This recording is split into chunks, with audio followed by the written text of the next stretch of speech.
ఒక డిఫరెంట్ కాన్సెప్ట్‌తో నానిని హీరోగా చేసుకొని, మన ముందుకు ఒక సినిమాని తెస్తున్నాడు డైరెక్టర్ వివేక్ ఆత్రేయ. ఆ సినిమా ఏంటంటే 'సరిపోదా శనివారం'. అయితే వివేక్ ఆత్రేయ మూవీ టైటిల్స్ ఎలా ఉంటాయంటే కొంచెం తేడాగా ఉంటాయనే చెప్పుకోవాలి. ఇంతకుముందు నానితో డైరెక్ట్ చేసిన మూవీ 'అంటే సుందరానికి'. అది కూడా ఒక రకంగా కొంచెం తేడా టైటిల్ అనే చెప్పుకోవాలి. ఎందుకురా అంటే ఆ టైటిల్స్ నేమ్స్ చూస్తూనే మన మైండ్‌లో డిఫరెంట్ నెగెటివ్ థాట్స్ అయితే రన్ అవుతాయన్నమాట. ఇప్పుడు ఒకసారి డైరెక్టర్ వివేక్ ఆత్రేయ ఫిల్మ్ ఇండస్ట్రీలోకి ఎప్పుడు అడుగుపెట్టారా అనే విషయం గురించి తెలుసుకుందాం అనమాట.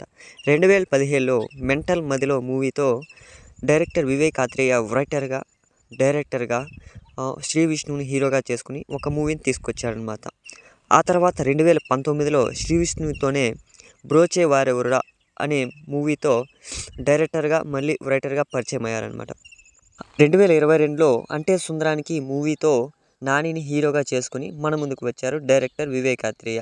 అయితే ఇక 2024కి వచ్చేసరికి మళ్ళీ నాని గారితోనే 'సరిపోదా శనివారం' అనే ఒక డిఫరెంట్ కాన్సెప్ట్‌ని తీసుకురాబోతున్నారనమాట.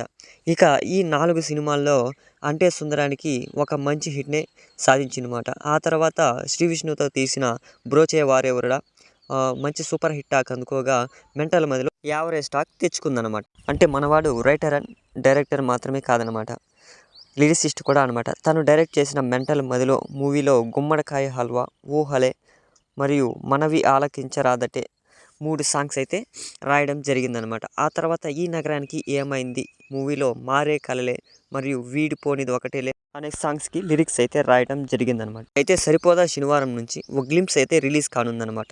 అయితే ఈ గ్లింప్స్ ఎలా ఉండబోతుంది అనుకుంటున్నారు? మీ అభిప్రాయాన్ని కామెంట్స్లో తెలియజేయడం మర్చిపోకండి ఫ్రెండ్స్.